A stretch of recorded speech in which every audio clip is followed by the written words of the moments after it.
Alladzi khalaqal mauta, jumpa lagi kalimat mati. Allah Ta'ala itulah yang menciptakan mauta, mati, wal hayata, dan hidup. Untuk apa ini dilakukan oleh Allah, dibuat oleh Allah? Tidak sia-sia Bapak Ibu. Hari ini kita hidup, Allah sedang menonton, memonitor, melihat, meneliti bahwa siapa di antara umat ataupun yang bernama manusia ini, ayyukum ahsanu amala, siapa di antara kita ini yang paling baik amalnya.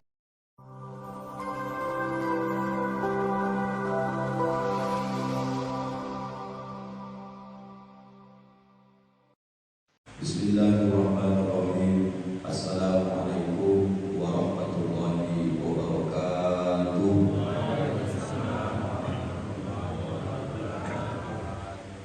Alhamdulillahirabbil alamin, alladzi khalaqal mauta wal hayata liyabluwakum ayyukum ahsanu amala wa huwal azizul ghafur.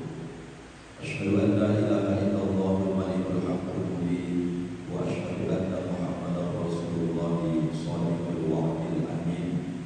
Subhanaka la ilma lana illa ma 'allamtana innaka antal alimul hakim. Wa qala rabbi shrah li sadri wa yassir li amri wahlul 'uqdatam min lisani yafqahu qawli. Shadaqallahul azim. Allahumma faqihna fid-din wa 'allimna at-ta'wil wa hdina ila shiratal mustaqim. Amin. Walhamdulillahi rabbil alamin. Allahumma shalli ala sayyidina Muhammad wa ala ali sayyidina Muhammad. Yang terhormat, yang mulia Bapak-bapak, ibu-ibu, orang tua kami, wabil khusus yang hadir pada subuh yang penuh dengan keberkahan ini, semoga Allah curahkan kita keberkahan, kekuatan, keistiqomahan sampai akhir hayat kita, sehingga asbab ketaatan ini Allah wafatkan kita semua husnul khatimah dan berkumpul di dalam surga bersama Nabi kita Muhammad sallallahu alaihi wasallam. Amin ya rabbal alamin. Bapak Ibu, apa kabar saudara ini semua? Sehat-sehat ya? Alhamdulillah. Dalam penyampaian ini nanti Bapak Ibu, yang pertama tentu kalau ada kesalahan tolong dimaafkan.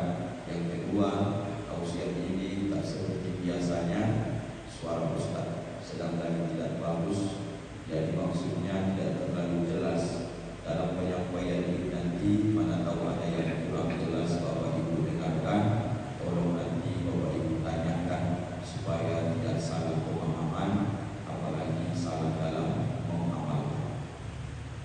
Kajian subuh kita pada barokah ini ada sebanyak 3 Bapak Ibu. Kita ambil dasar kajiannya dalam surah Al-Baqarah ayat 28. Ayat ini populer dan sering dibaca oleh imam kita. A'udzu billahi minasyaitonir rajim. Bismillahirrahmanirrahim. Kaifa takfuruna billahi wa kuntum amwatan fa ahyaakum tsumma yumitukum tsumma yuhyikum tsumma ilaihi turja'un. Shadaqallahul azim. Kaifa, bagaimana, kata Allah, bagaimana orang-orang ini takfuruna billah, masih bisa dia menentang Allah. Bagaimana manusia ini masih bisa membangkang aturan-aturan Allah. Bagaimana dan apa alasan manusia ini bisa dia melanggar aturan-aturan Allah. Sementara wa kuntum amwatan, dulu kamu itu, kata Allah Ta'ala, wa kuntum amwatan fa ahyaakum, dari kamu tak ada, kata Allah. Artinya belum lagi ada kita ditentukan, ditetapkan apakah kita akan hidup lahir di dunia ini. Di alam ruh dulu tidak jelas apakah kita takdirnya lahir atau tidak.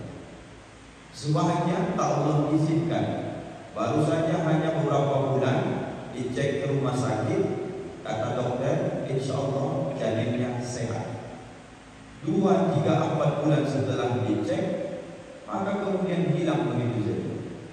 Ada lagi yang lahir prematur, baru 1 jam, 2 jam, bahkan ada yang sampai 2 detik lahir ke dunia, tak ada bernapas.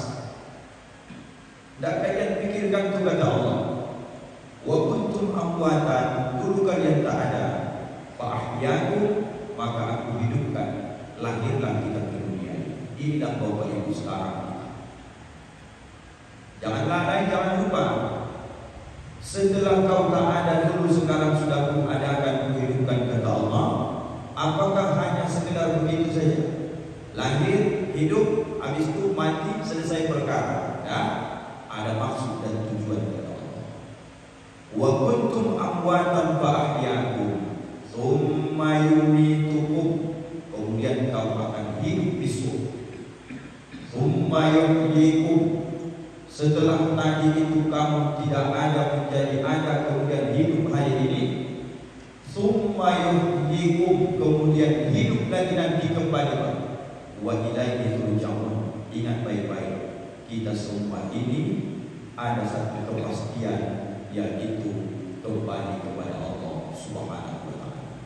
Siapapun kita Bapak Ibu hari ini, dan ini kita semua yakin, begitu banyak orang yang sudah kita hantarkan, datuk, nenek, ayah, oma, andai tolak, jiran, tetangga, semenjak Bapak lahir ke dunia ini menyaksikan orang yang meninggal dunia, sampai hari ini mereka tidak ada yang kembali lagi ke dunia ini. Apa sebab?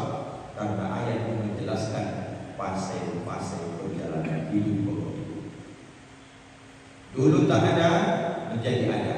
Setelah Allah hidupkan, Allah matikan. Setelah dimatikan, siap-siap.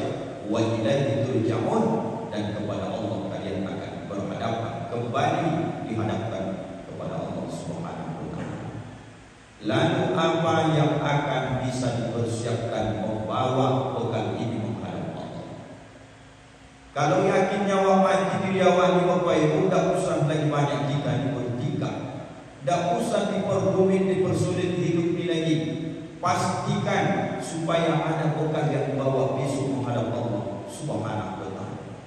Apa bekal nomor 1? Itu yang ada dalam surah Tabarak Al-Mulk ayat 2. Ini target dari sekian banyak target Bapak Ibu. Alladzi khalaqal mauta, jumpa lagi kalimat mati. Allah Ta'ala itulah yang menciptakan mauta, mati, wal hayata, dan hidup.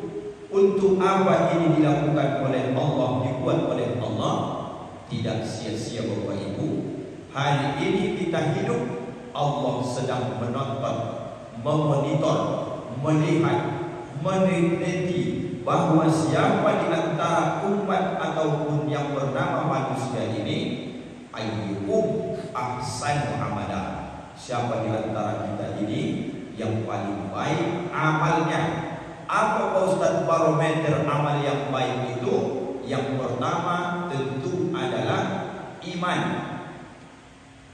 Jadi kalau orang yang tak beriman itu, dia berbuat baik pun dalam pandangan agama Islam itu tak baik. Dia hanya berbuat kebajikan, kata orang sebelah. Jadi orang yang berbuat baik supaya dia menjadi amal soleh, harus beriman dia. Setelah dia beriman, apa barometer ukuran disebut ayyukum ahsanu amala, amal yang baik ini? Bapak Ibu, setelah dia beriman, ada ilmu di dalam amal itu, muncullah namanya ikhlas karena Allah Subhanahu wa ta'ala. Jangan ditinggalkan itu Bapak Ibu. Karena banyak amal di dunia ini, kelakuan kita nampaknya wujudnya akhirat, padahal dia dunia. Ada yang amal itu bentuknya dunia, tapi alhamdulillah dia berbuah menjadi akhirat. Banyak Bapak Ibu mengantar anak sekolah, mengantar anak-anak kita itu ke sekolah, itu nampak amal dunia itu Bapak Ibu. Karena mayoritas memang kehidupannya begitu. Sekian umurnya PAUD, sekian umurnya TK, sekian umurnya lanjut terus sampai SD, SMP, SMA, sampai perguruan tinggi. Mengantar anak ke sekolah itu nampak amal dunia, tapi kewajiban yang mengukurkan kita supaya anak ini menjadi menjadi menuai amal akhirat. Solat ke masjid nampak amal akhirat, tapi kalau sampai niat solat ke masjid itu tak ikhlas, jadi amal dunia. Ceramah ini pun kalau yang diharapkan hanya dunia, maka ini biarpun nampak kalimatnya wujudnya akhirat, bisa bernilai dunia. Jadi jangan terpeleset Bapak Ibu. Setelah beriman tadi, pastikan di dalamnya ada ilmu, maka nanti berbuat yang ikhlas. Dan yang terpenting dalam hadis Nabi, barometer ukuran orang yang ingin memperbaiki amalnya disebut dengan amal yang baik. Ahabbul a'mal ilallah adawamuha wa in qalla. Amal yang paling dicintai Allah itu kata Nabi Bapak Ibu adalah amal yang sedikit tapi terus-menerus berkesinambungan, berkelanjutan. Konekkan dengan hadis Nabi. Kenapa Nabi sebutkan orang-orang yang ketika kau lihat dia mondar-mandir ke masjid, Fasyhadu bil iman, saksikan dia orang beriman. Apakah Bapak Ibu kalimat hadis itu hanya sekilas kau tengok ada orang yang sekali-sekali ke masjid, itulah orang beriman itu? Tidak begitu Bapak Ibu. Yang dinilai Nabi itu saksikan orang itu beriman, salah satu barometernya dia mengamalkan sesuatu amalan yang rutin. Apa amalan rutin dalam hadis itu? Apabila kau melihat orang yang mondar-mandir, berarti istiqomah di Bapak Ibu, orang yang selalu datang, orang yang pulang pergi, orang yang setiap waktu asal dipanggil dia mondar-mandir terus ke masjid, saksikan itu orang beriman kata Nabi. Salah satu ukuran kita ini menunjukkan kita ini membaikkan amal, memperbaiki amal Bapak Ibu, ada keistiqomahan dalam amal-amal soleh yang kita lakukan. Tahajud itu Bapak Ibu, kalau sekali-sekalinya ringannya itu Bapak Ibu. Ke masjid ini solat berjamaah, kalau hanya sekali-sekalinya, tidak ada sulitnya itu Bapak Ibu. Yang sulit itu kapan? Ketika muncul rutinitas dan menjadi keistiqomahan, mencapai itu Bapak Ibu luar biasa. Baca Quran kalau sekalinya setahun bulan Ramadan, tak ada sulitnya Bapak Ibu. Tapi membaca Quran 5 ayat setiap habis sholat fardu itu perlu perjuangan berat Bapak Ibu yang dimuliakan Allah. Maka yang dinilai barometer ahsan amala itu adalah keistiqomahan dalam memperbuat amal itu. Contoh terakhir saya buat begitu Bapak Ibu. Kenapa Allah firmankan dalam ayatnya tentang sholat? Inna sholata tanha 'anil fahsya'i wal munkar. Guru-guru kita yang mengaji bahasa Arab pasti mereka paham kalimatnya. Kenapa Allah gunakan kalimat tanha di situ? Sementara tanha itu adalah fi'il mudhari. Sifat dari fi'il mudhari itu menunjukkan masa sekarang dan masa yang akan datang. Kalau fi'il madi, masa yang sudah lampau, lewat. Kalau fi'il amar, dia perintah. Kenapa harus tanha? Kenapa tidak Allah buat dia fi'il madi, fi'il amar? Karena Allah tahu bahwa sesungguhnya solat itu dapat mencegah. Tanha itu artinya mencegah perbuatan keji munkar. Artinya orang yang solat hari ini, dia bisa saja hari ini juga dia menjadi orang baik dulu. Tapi kebiasaannya orang yang sholat baru-baru setahun terakhir ini, peluang dia menjadi baik itu bukan sekarang, tapi bisa jadi di masa yang akan datang. Apa makna kalimat itu? Dilihat Allah dulu keseriusan dan keistiqomahan. Jadi kalau ada orang sholat hari ini baru setahun memulai, tidak baik-baik juga, itu tidak apa-apa Bapak Ibu, karena itu proses. Jangan dibalik kalimatnya. Percuma kau sholat padahal kau masih ngatain orang. Tak betul. Sholatlah jalan terus, karena dah tahu kita sholat yang keberapa baru bisa mencegah kita dari perbuatan keji dan munkar. Ini sekarang banyak diperlihatkan orang begitu. Percuma kau sholat rajin ke masjid, tapi kan nyakitin orang kau jalan terus juga. Percuma kau sholat ke masjid, padahal sama tetangga kau tak terus sapa. percuma kau sholat di masjid, aurat kadang terbuka. Sholatlah jalan terus, karena kalimat Qur'annya tanha. Bisa dengan sholat itu mencegah perbuatan kejemukan, bisa hari ini dan dia bisa masa yang akan datang sebelum kau meninggal. Jadi orang baik besok, Pak. Jadi barometer amalan itu disebut ahsan amalan, ada di dalamnya keistiqomahan. Ini nomor satu. Perjuangkanlah di Bapak Ibu, termasuk Ustaz, bagaimana amal itu supaya bisa istiqomah. Kisi-kisinya banyak. Salah satunya mencari kawan yang lebih soleh, yang lebih baik dari kita. Pegang tangannya erat-erat, berkawan dengan dia, makin baik kita, akrablah sama dia Bapak Ibu. Kalau bahasakan orang Medannya, korban-korban kita sikit harta itu traktir kawan seperti ini, tidak apa-apa lah Bapak Ibu. Ajak dia makan bakso, ajak dia makan sate, ajak dia sarapan. Asal mau dia berkawan saja dengan kita, makin baik kita.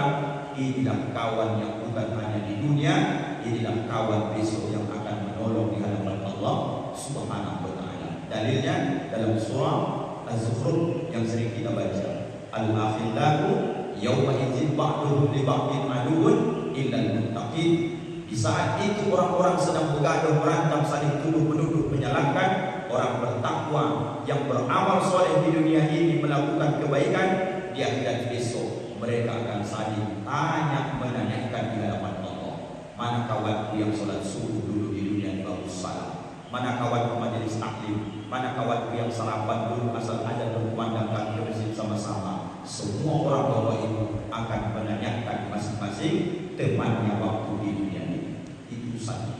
Yang kedua adalah hadis riwayat Imam Muslim, populer hadisnya.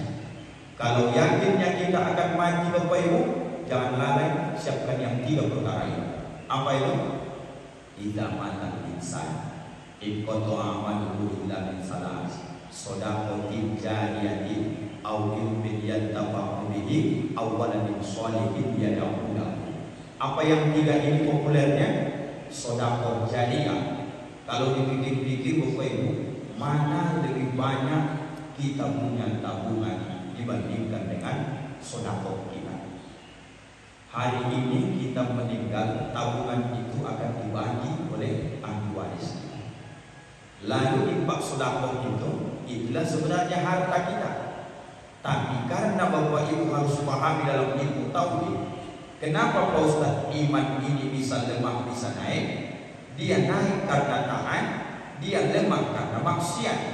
Lalu kalau dibuat kiri dan kanan Bapak Ibu, timbangannya begini. Kalau iman ini adalah tunggangannya akal, tapi kalau nanti nafsu ini tunggangannya adalah setan. Jadi kiri dan kanan ini macam timbangan. Bisa dia sejajar, baik pun tidak, buruk pun tidak. Di saat nanti iman ini naik, berarti dia ada dalamnya ketaatan.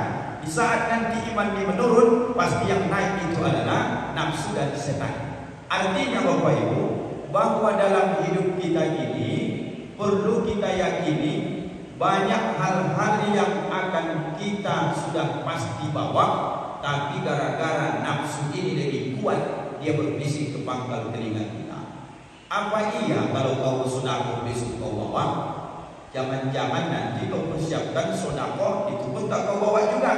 Keraguan itu muncul, itu disebabkan karena banyak amal-amal yang terlalaikan. Sedekah jariyah siapkanlah. Sering dibahas guru kita, ilmu yang bermanfaat sebisa mungkin ajarkanlah. Yang terpenting yang Ustaz komentari hari ini nomor 3 ini, awaladin sholihin yad'una. Awaladun sholihun yad'u lahu. Kalimat walad di situ artinya anak, itu bukanlah isim makrifah, tapi dia adalah isim nakirah. Kenapa dia menjadi isim nakirah? Rupanya tidaklah anak kandung harus mendoakan orang tua baru sampai, tapi walad di situ adalah anak-anak siapapun di dunia ini yang pernah dia beriman, meninggal dia. Maka tadi imam kita berdoa, walil muslimina wal muslimat wal mu'minina wal mu'minat. Baik yang ada aliran darah Pak Imam dengan orang Payakumbuh atau orang Medan, ataupun tidak, itu tak jadi masalah. Doa orang baik di dunia ini sampai kiamat, dalilnya adalah kalimat walad karena isim nakirah menunjukkan umum. Maka dimanapun orang yang beriman itu meninggal, didoakan dari manapun di dunia ini, sampai itulah anak soleh itu Bapak Ibu yang dimuliakan Allah. Jadi pastikan diri awak meninggal besok dalam keadaan beriman, supaya dapat kiriman dari orang-orang soleh di atas dunia ini. Terakhir Bapak Ibu yang ketiga, apa bekalnya? Banyak-banyakkan berdoa, seperti nanti kalau berbeda lafaznya tidak apa-apa, tapi yang jelas doakan supaya kita meninggal husnul khotimah. Hadisnya, man kana akhir kalamihi, siapa saja kata Nabi yang akhir ucapannya la ilaha illallah, tidak ada Tuhan kecuali Allah, dakhalal jannah, pasti dia akan masuk surga. Apa maknanya? Hadis Bapak Ibu beramal, sering-sering minta sama Allah. Kalau mau bahasa Arabnya silahkan, tak pandai bahasa Arabnya berbahasa Indonesia. Yang penting Bapak paham, Ibu paham apa yang Bapak Ibu minta sama Allah. Allahumma khtim alaina bi husnil khatimah. Ya Allah, jadikan akhir dari kehidupan ini husnul khatimah. Husnul, jumpa lagi kalimat ahsan, hasan. Di atas dari kebaikan itu berjumpa dengan ayat kedua dari surah Al-A'raf, surah Al-Mulk, ahsan amala, husnul khatimah. Dasarnya semua kebaikan puncak itu adalah hasan, tidak ada di atas bulan kedua ini. Artinya, jadikan akhir kehidupan ini ya Allah akhir dari yang baik, wala taj'al, dan jangan jadikan ya Allah akhir kehidupan ini su'il khatimah, dengan su, jahat, buruk, kematian akhir daripada yang tidak baik. Minta ini sama Allah.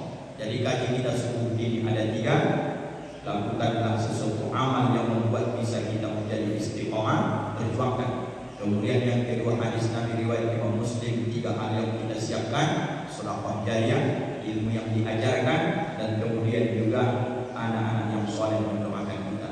Yang terakhir, minta sama Allah supaya kita meninggal husnul khatimah. 3 perkara inilah Bapak Ibu yang bisa kami sampaikan. Tentu dalam penyampaian pasti ada kesalahan, keterbatasan ilmu, kebodohan kami. Tolong Bapak Ibu maafkan, izinkan Ustaz dunia dan akhirat. Maaf Bapak Ibu. Alhamdulillah rabbil alamin.